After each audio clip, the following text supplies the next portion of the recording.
Our next speaker is Dr. Aanon Miller, PhD, University of Michigan, some years ago, author of numerous articles, 3 books, and has had a nice academic background.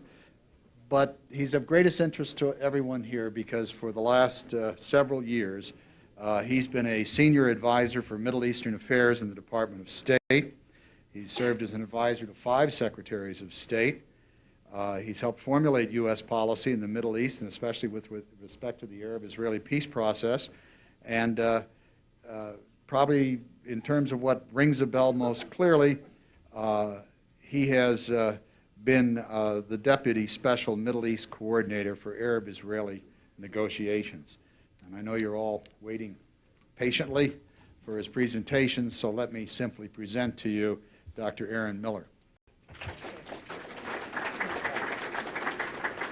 Thank you very much. I'm very happy to be here. What I would like to do this afternoon is to make a half a dozen observations about the nature and character of the American role in pursuit of Arab-Israeli peace. But I would like to begin with a personal observation because I think it's extremely important that you know my perspective. Otherwise, what it is you're going to hear may not make a great deal of sense, particularly against the backdrop of the very difficult and tragic situation that exists today. As Frank mentioned, I have been involved in this enterprise in one way or another for the last 20 years through 4 administrations, and I was actually counting them the other day. It's actually, including the current Secretary of State, it's actually six Secretaries of State. And I say this only to, I think, make one essential point. I have been privileged and honored to play a very small role in a very large enterprise. That is an American effort to help, because we cannot make decisions for them, to help the Arabs and the Israelis out of the predicament in which they have found themselves for the last half century. Some people would say much longer than that. And as a consequence of this effort, I have seen things that I never believed I would see. I have participated in events both good and bad, which I never believed that I would have the opportunity to participate in. And I have drawn from this experience, not from my writing and not from my teaching, and certainly not from the analysis and all of the debating and the public speaking, but from actually playing a role in these events, 2 very important conclusions. Now, they are personal observations, and some of you may disagree,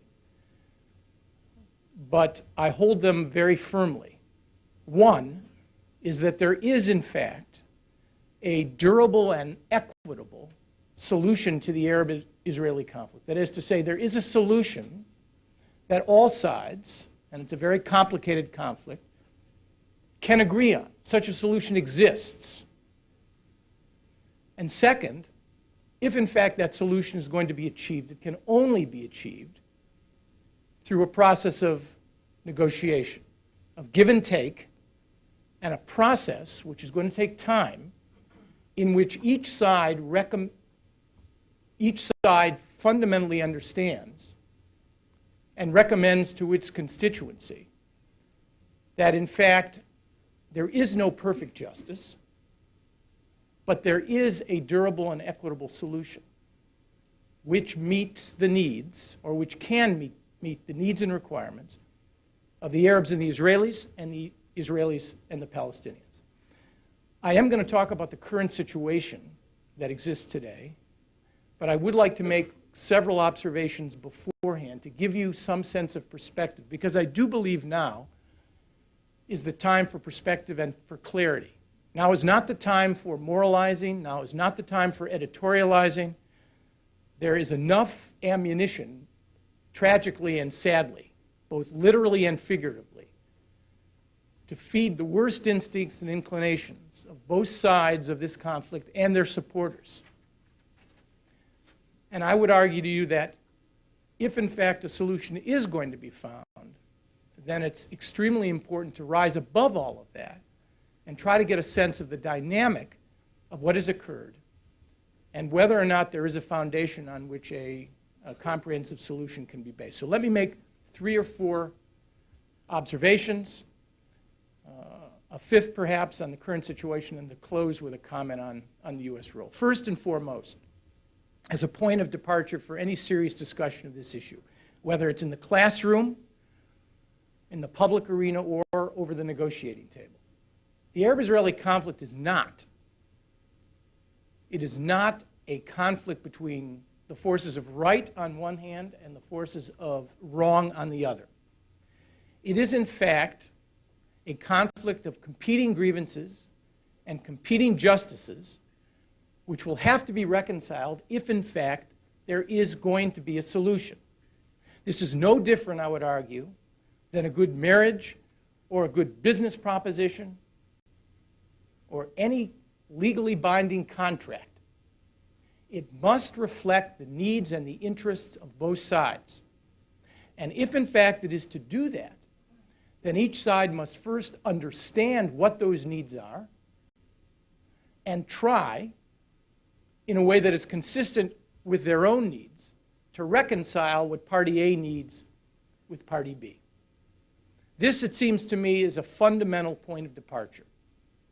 If you don't accept this proposition, then I would argue it is impossible to understand the conflict, let alone to try to do anything about ending it. And this is not an easy judgment to accept, because a great many people on all sides of this have a good deal invested in this. And it's not easy to change. It's not easy to admit that, in effect, your version of history has to somehow be reconciled with someone else's version of history. It's a very complicated issue. But all of the agreements that have been reached so far, certainly any of the ones that will endure, whether they're between Israel and Egypt, Israel and Jordan, Israel and the Palestinians, have to be based on a balance of interests, not just on a balance of power. Second, time. In a negotiation, particularly against the backdrop of a historic conflict, time is the critical variable.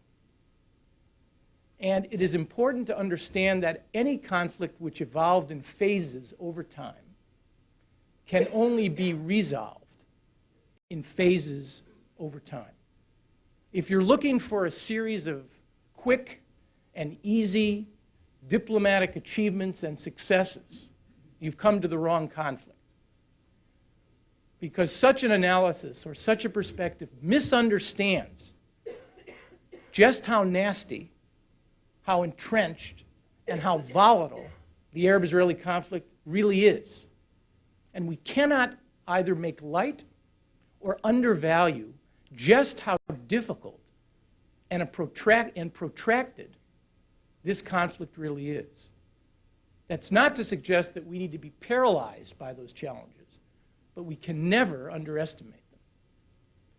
If you look at the Arab-Israeli confrontation line on April 25th, 1971, and you look at the Arab-Israeli confrontation line on April 25th, 2001, even the most hard-bitten cynic and skeptic or opponent to this process would have to admit that a conflict which evolved in phases is, in fact, in truth, being resolved in phases. Israel and Egypt are at peace. Is it a perfect peace? No. Particularly from the perspective of the Egyptians and the Israelis. Has it transformed the political and strategic environment in the Middle East? Absolutely. Has it survived the murder, the violent murder of the man who signed it, and many other regional crises? Yes. Israel and Jordan are at peace since October of 1994. Very few people ever believed that the late King Hussein of Jordan would be the second Arab head of state ever to sign a full treaty of peace with the Israelis. Israelis and Palestinians, locked though they are in the conflict that we read and see every single day, including today, nonetheless have signed a historic set of agreements which offer them, and offer them still, an opportunity over time to end perhaps the bitterest element of the Arab-Israeli conflict, the core, that is to say, an Israeli-Palestinian agreement. without which the Arab-Israeli conflict will never be resolved. Israel and Syria, which have negotiated off and on over the last 9 years, have not reached a formal agreement. And yet, those negotiations have created a new basis which have brought them closer than ever before. The fact is, this is a conflict which is evolving in phases. The era of the great wars has given way to disengagements, which have given way to political agreements, which have not yet given way to real peace. But then again, why should we expect, given the entrenched attitudes of half a century and the underlying religious, sectarian, political, and security factors which drive and power this conflict, why should it be expected to end quickly or easily? And yet, the political landscape is being transformed. Think about it for a moment. There has been a major Arab-Israeli war in every decade in the last half century. 1948, 1956, 1967, 1973, and 1982. Guess what? The 1990s came and went without a major Arab-Israeli war. I say that not with the assurance that war is inevitable. It is not inevitable. Or avoiding war is not inevitable. But the fact is, it is significant. The 90s was a decade of negotiation, of give and take and of compromise. And I would argue to you that it's absolutely elemental and important to keep focused on the issue of time, because this is a historic conflict. It will not be resolved easily or quickly. 3, resiliency. I think the question, frankly, to ask yourselves when you think seriously about this problem is not why we do not have a comprehensive and meaningful and lasting Arab-Israeli peace. Everybody in this room, or probably everybody in the entire city of Baltimore, could think of one reason why the Arabs and the Israelis are not at peace. That's not the most intriguing and important question, particularly now when the situation is as bad as it is, and it's terrible. The more important question is, why is the pursuit of Arab-Israeli peace still, against the trauma and the terror and the seemingly unbridgeable positions of the Arabs and the Israelis at the negotiating table, why is the pursuit of Arab-Israeli peace still a viable enterprise? Why hasn't it collapsed beneath the trauma and the inertia and the weight of history of the last half century? That's the key question.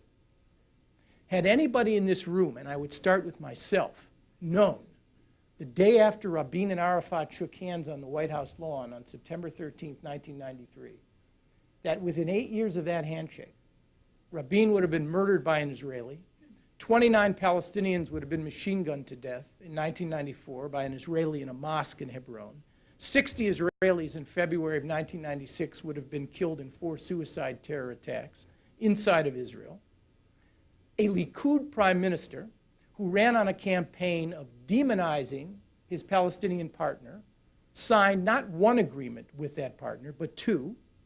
Last July, we could have witnessed at Camp David, and did witness at Camp David with the former president, the most remarkable set of conversations that Israelis and Palestinians have ever had with one another, and yet within 3 months of that summit, the Israelis and Palestinians could have descended into the worst violence since the beginning of the Oslo process.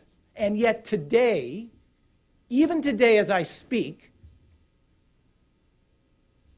it's before midnight almost, Israelis and Palestinians are still looking for a way to diffuse this and to create some kind of political process. No one, least of all me, would have believed it.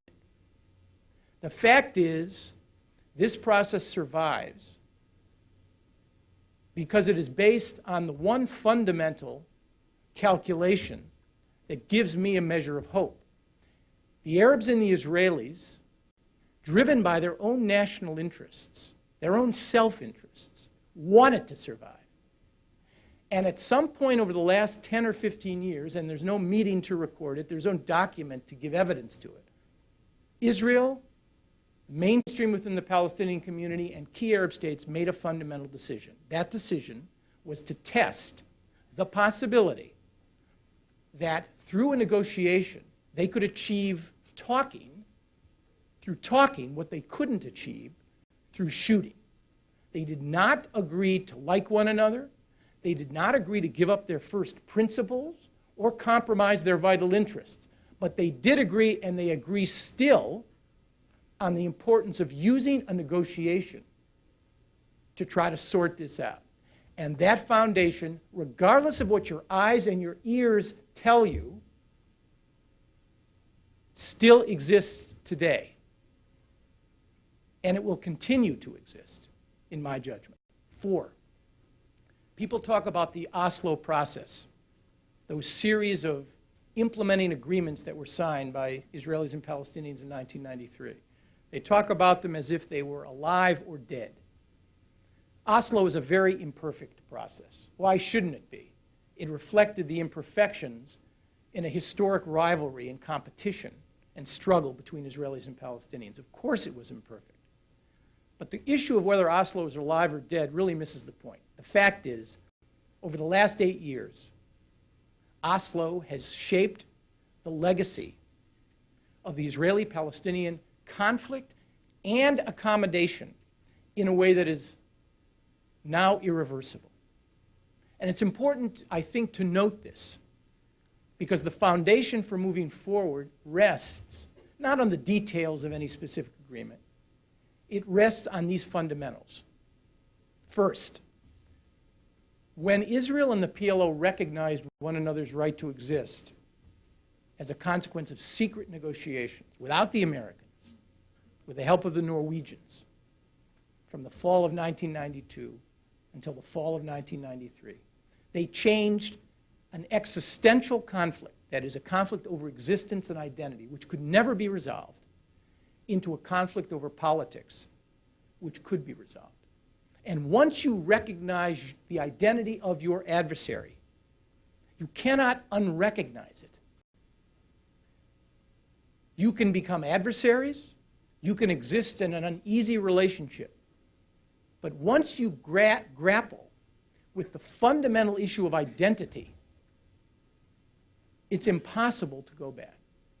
Yes, Israelis and Palestinians confront one another today. Yes, Israel and the PLO are, to call them partners in an uneasy relationship is an understatement.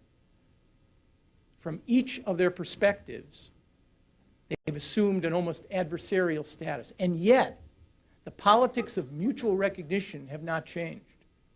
Second, what Oslo created on the ground, as imperfect as it is, can't be reversed.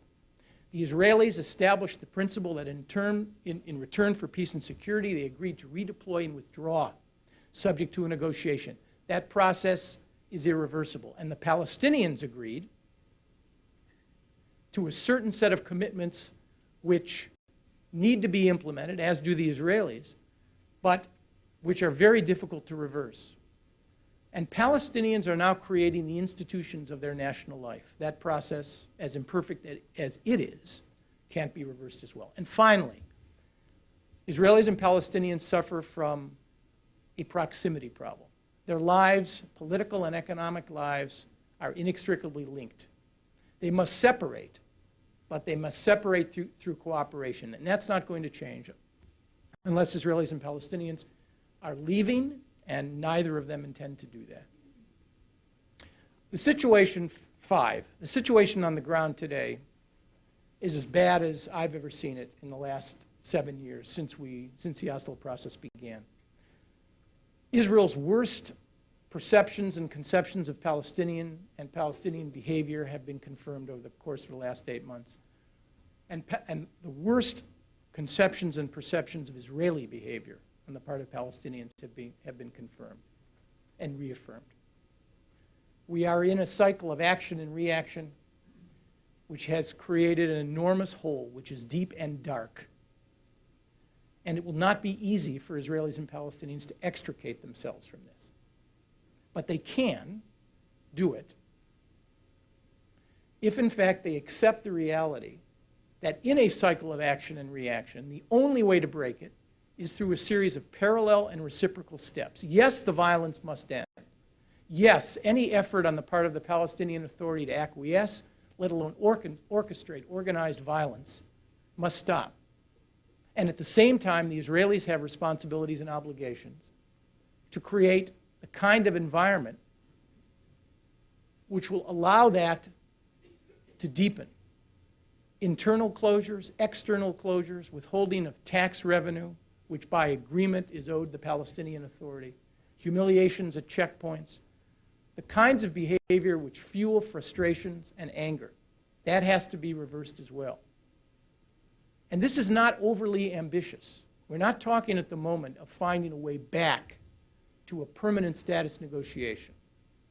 We're talking about small steps which would restore a sense of partnership and trust, and then the creation of a political process in which Israelis and Palestinians will begin to piece together their relationship, and over time, perhaps begin to take another look at the core issues that have divided them. And finally, with respect to the United States, U.S. policy over the last 30 years, I believe, has operated around one fundamental objective: trying to find and calibrate the right balance between doing too much on one hand and not doing enough on the other. And U.S. policy is shaped by two very important considerations. And this is not just a question of this administration or the last administration.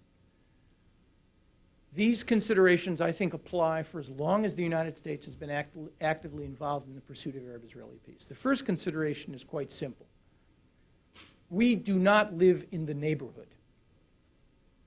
And in an existential conflict, which sadly this is, it is a conflict perceived to be about identity and existence, physical and political survival between Israelis and Palestinians, Israelis and Syrians, even Israelis and Lebanese.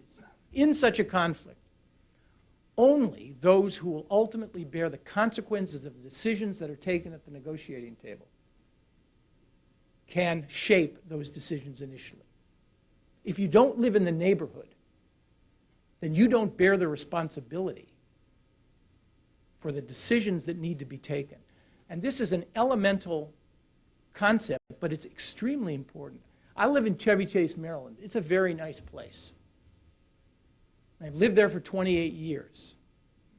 There are no cross-border shelling in Chevy Chase, Maryland. There are no refugee camps in Chevy Chase, Maryland. There are no checkpoints in Chevy Chase, Maryland. There's no terrorism in Chevy Chase, Maryland. My kids are grown now. But when I put them on a bus in the morning to send them to school, I had no doubt whatsoever that they would come home safe and sound at the end of the day. I may be passionately devoted to what it is I do, and the United States may be determined to help if the parties want our help. But we cannot make the decisions in such a conflict. We can facilitate, we can broker, we can mediate, we can support, but we cannot decide. At the same time, however imperfect the U.S. role has been, and from the perspective of both Israelis and Arabs, over the course of the last 30 years, it has been imperfect. I should share with you at some point my letter file, fan mail, so to speak, accumulated over the course of the last 20 years. Some of the worst, nastiest, most uncomplimentary letters, and they come from everywhere. They come from Israelis, they come from Arabs, they come from Palestinians, they come from American Jews, they come from American Arabs. So our policy is not viewed as perfect. At the same time, we have been associated with every single agreement in one way or another that has ever been concluded between Arabs and the Israelis, with the exception of the Declaration of Principles, which the Israelis and the Palestinians negotiated secretly, which became essentially the source of authority of all of the implementing agreements under Oslo. And I don't say this in order to brag. I say it to lay down one elemental fact. For better or for worse, and our policy is not perfect, we have managed to acquire enormous trust and confidence with all, I underscore this, with all of the major parties to the conflict. And despite the criticism of our role, and it's been enormous lately from the region, they continue to want to seek American auspices, American facilitation, and American mediation. And there's a reason for that. And I think ultimately it has nothing to do with ideology. It has to do with perhaps the most important ideology of all, which is success. We've succeeded more than we haven't. And success has a power that may be more powerful than any ideology. I would argue to you, finding the balance between doing too much on one hand and not doing enough on the other is still the most elusive and most important task that we face, particularly with respect to the current situation. There are a lot of people who say, how come the United States isn't doing more? Why isn't the United States actively mediating an end? How come the United States can't find a way to simply wave a wand or make a statement or tell them what to do? Well, that's never been our objective, and it's never been the way we operated. We do have a role to play, but they also have to understand, as they do, that the decisions at the moment, particularly on breaking this cycle, are really or can only be initiated by them. And in the end, frankly, and I think on this you probably will agree with me, it is as it should be. It is as it should be. It will be up to the parties who live in this region to determine whether the future they want for their children and their children's children is a future based on unending confrontation and violence, or alternatively, and I would argue possibly, despite what you see today and despite what you may see for some time to come, a future based on accommodation, a future based on trust, and one day, perhaps, a future based on something that you and I could genuinely describe as peace. Thank you very much.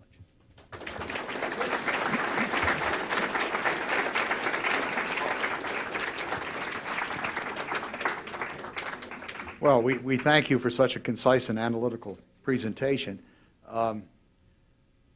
If you would repeat the questions for the benefit of the camera, that would be very helpful. And the floor is now open for questions. I think that's a question that involves making predictions, and I think it's simply impossible to predict. I think there is no quick fix for this. It's not as if one act of policy or one statement or one idea will be able to somehow turn around a 7-month, 8-month-old confrontation, which frankly has traumatized both Israelis and Palestinians. And in a trauma, the impact and consequences may take a long time to play out. The issue now is how to break the cycle of action and reaction, which has continued.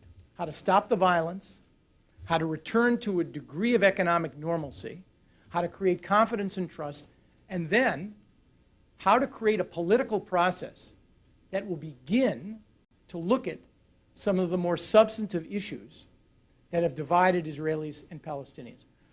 At the moment, we are involved first in trying to host, as we have, security discussions between Israelis and Palestinians.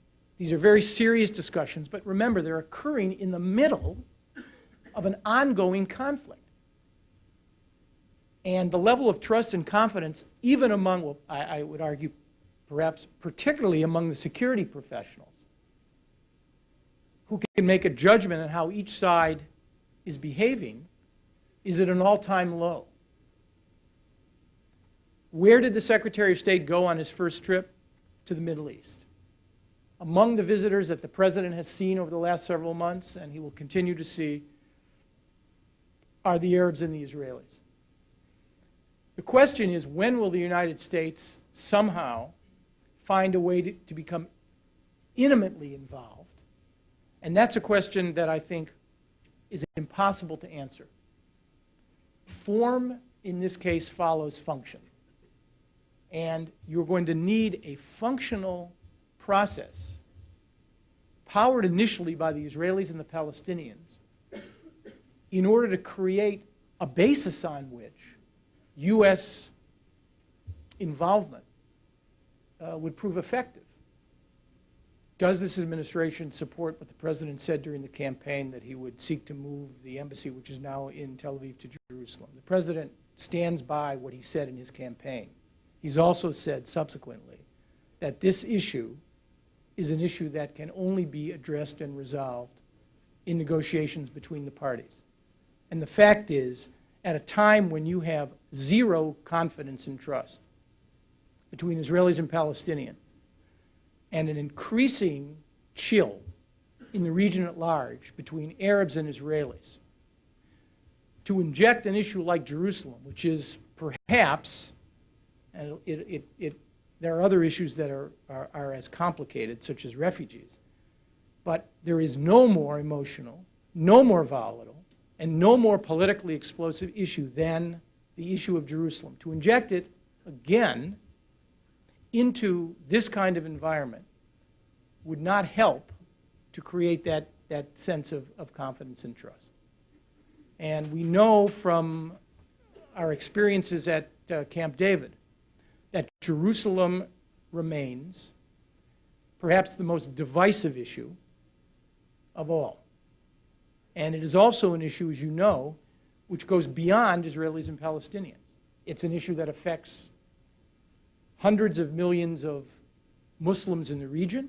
It's an issue, Indonesia, population 200 plus million, may in fact be the largest Muslim state in the world. And this is an issue which affects, not to mention, Christian equities.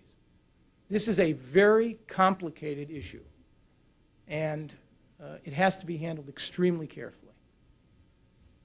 Is the solution to the issue of Jerusalem likely to be an Israeli solution or an Arab solution? I think that it's very clear that if, in fact, there is going to be a solution on the issue of Jerusalem, then, in fact, it's going to have to reflect a balance of need and requirement on both sides. Jerusalem is more complicated because it's not just an Israeli-Palestinian issue. Of the four core issues that separate Israelis and Palestinians, the four issues that will have to be resolved if, in fact, there is going to be a comprehensive Israeli-Palestinian peace: borders or land, security, refugees, and Jerusalem. The only one that a Palestinian leader would have to consult with a broader constituency in the Arab world would be Jerusalem. On territory, on security, and on refugees, theoretically, a Palestinian leader in a negotiation with Israel could make decisions on his own, not on the issue of Jerusalem. So it's a different sort of issue because of its resonance in the region and in the international community. But the one common basis, like the rest of the issues, it will have to reflect a balance of need and interest. And much was done on this issue during the course of the last 6 to 8 months. But the environment at the moment simply is not conducive to any serious or meaningful discussion of any of these permanent status issues. Settlements are an issue that essentially are covered under the issue of territory and borders. At Camp David, one of the most interesting openings was the whole issue of settlement blocks. And Israelis and Palestinians had agreed then, and I'm not suggesting for a moment, so please don't misinterpret what I'm saying, that Israelis and Palestinians in their current incarnations agree to this now. But the notion that there would be blocks on X% of territory, which would incorporate X% of the settlements, was in principle acceptable to both Israelis and Palestinians. And it was grouped under the issue of territory. It was one of the more unique and interesting openings about which Israelis and Palestinians had fascinating discussion. And because the issue of settlement activity and settlements is so corrosive when it comes to shaping Palestinian attitudes, and because it is such a fundamental importance to Palestinians, as well as Israelis in terms of the disposition of those people and those settlements. The fact that they were in the process of looking at this opening was quite significant. So believe me, it's covered under, I don't want to oversimplify here, but those are the four sorts of headings under which most of the issues, including water, and again, they didn't share a common perspective on this, would be grouped under the issue of territory. What role can education play? Look, diplomacy is based on what I call the art of the possible. It involves taking an intractable situation with no seemingly apparent solution and finding one. It is inherently an optimistic enterprise. Education is, frankly, much the same way. To be an educator, to be a teacher, you have to believe in the dynamics of change. Because if you don't, then it seems to me, what's the point? If you don't believe that through careful articulation of facts and through motivation, you can instill information into people, not in a kind of robot-like way, but in a way that allows them to be creative and to think, then frankly, I'm not sure what education is all about.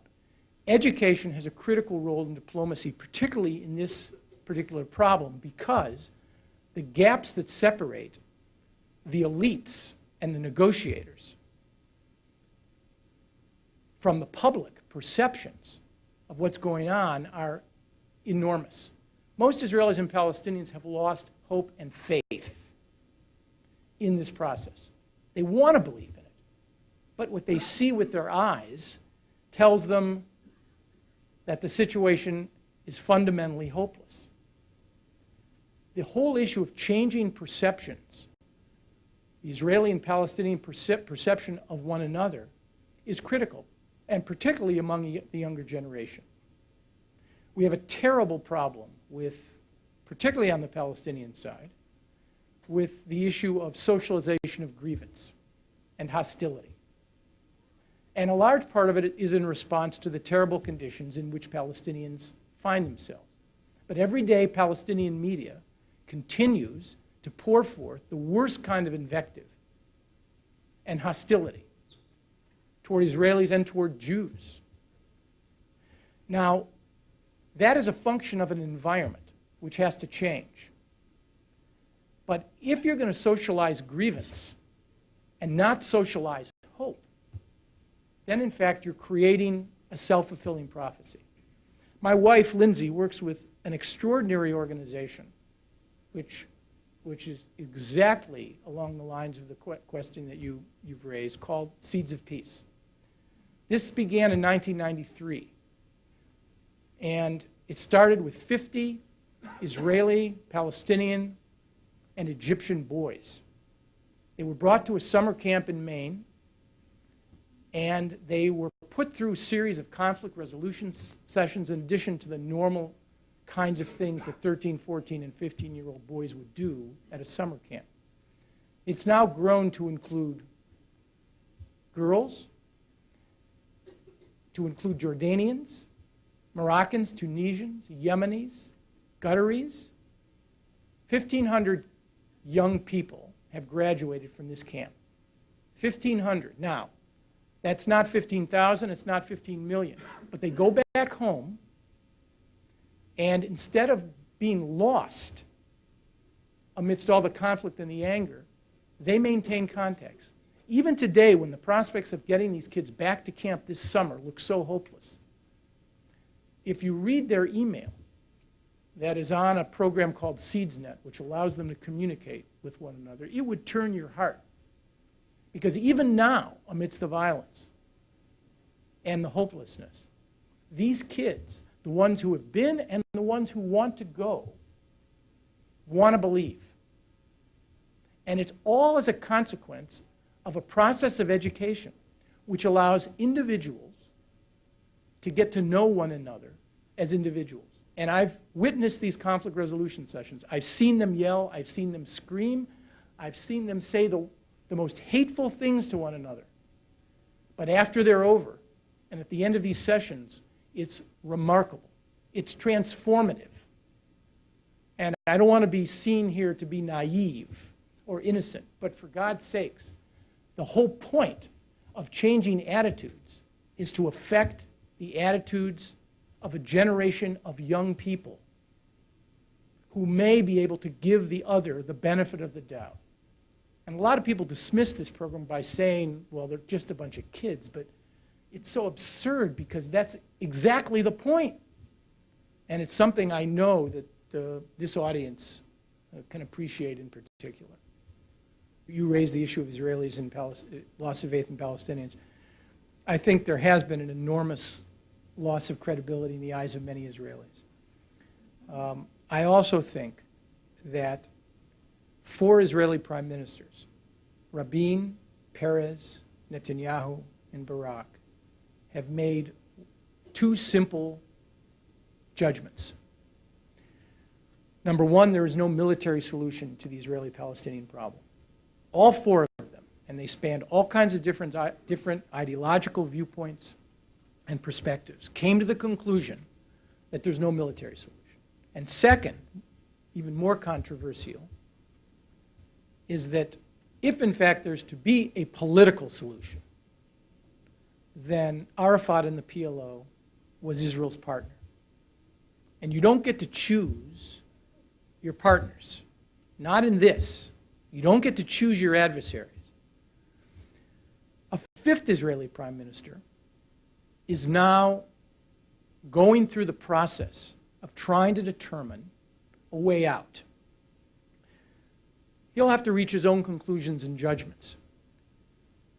But those 2 that have been reached by his predecessors suggest to me, and even if we're talking about a situation in which you're talking about a different leader of the Palestinian Authority, you still will have to come to grips with the issue of Palestinian nationalism.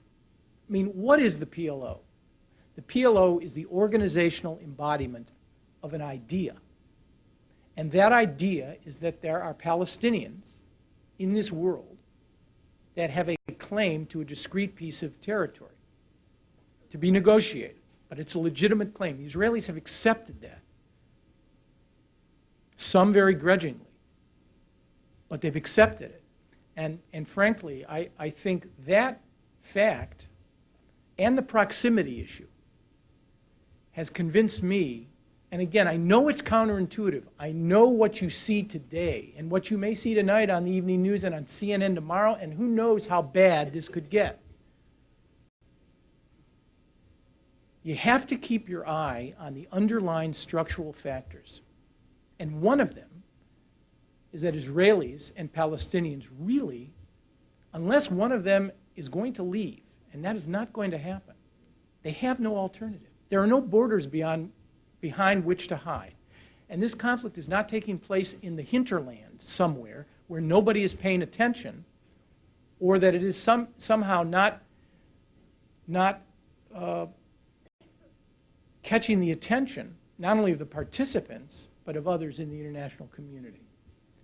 So I think whatever imperfections the Israelis see in Arafat's current behavior, they recognize the inevitability and the irreversibility of dealing with the idea of Palestinian nationalism. Your question is a good one. They're 2 discrete, although they're connected, parts of it. There is an open Israeli-Palestinian conflict. And on the Palestinian side, much of it involves members of Fatah, which is, as you know, the largest group within the PLO, which Arafat heads. A lot of these Fatah, called Tanzim, are acting independently and on their own. Israel and the PLO waged a political and military war against one another until 1993. From the early 50s until 1993, Israel and the embodiment of Palestinian nationalism in some form or another were frankly at war for less than 40 years. In 1993, that came to an end. And now there's an open conflict. I think the chances that Israelis and Palestinians will find a way out of this are high because of the structural factors that I talked about.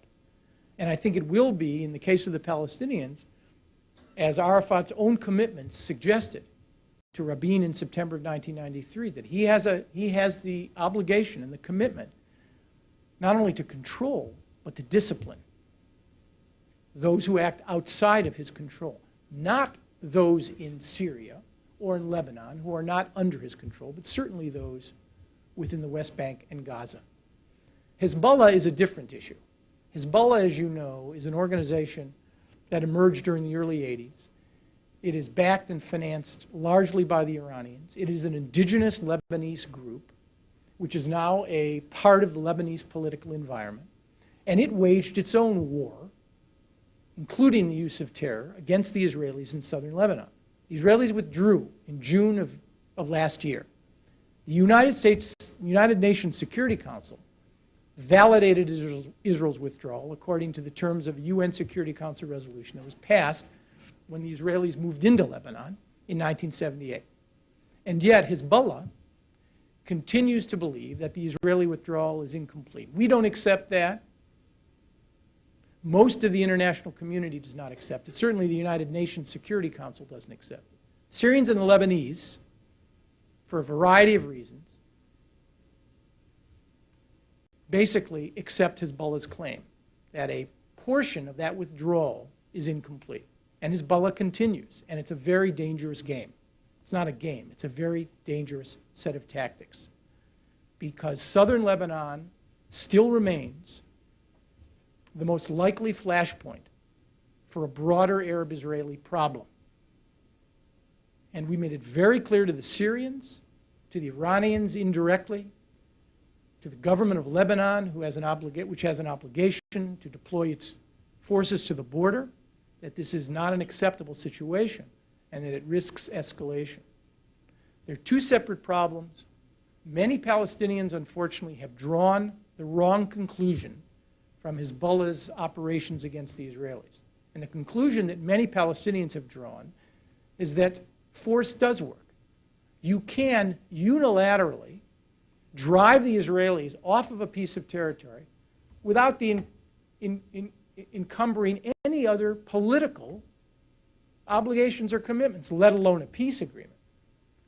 This is a very dangerous and false analogy. The West Bank is not southern Lebanon, and the problems are not analogous, and it is a very dangerous conclusion that some Palestinians have drawn. Your last insight is a really interesting one, which really could provide a substance of a very long conversation. The notion that ethnic nationalism is somehow replacing civic nationalism is a very interesting point. I would only say two things. Israelis and Palestinians, most Israelis and Palestinians accept as a fundamental assumption that a Palestinian state will be created. One thing I do not do in this business, and I've learned, there are a lot of things I don't do. I don't speculate about American politics. I don't speculate about Israeli or Palestinian politics. And I don't do analogies. Because this is an idiosyncratic kind of sui generis conflict. There may be parallels and implications and consequences for other conflicts and other national movements and other forms of national identity. But it's very difficult to, off the cuff, begin to generalize and try to draw parallels. Not only is it misleading, but it can be very dangerous, particularly to me. So I try not to do it. But thanks for your question.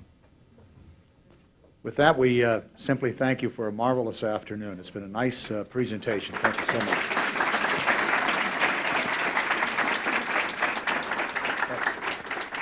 And we'd like to thank all of you for coming, of course. It's been a pleasure to have you here at the Council's central meeting spot, which we have for our constant use here overlooking the harbor.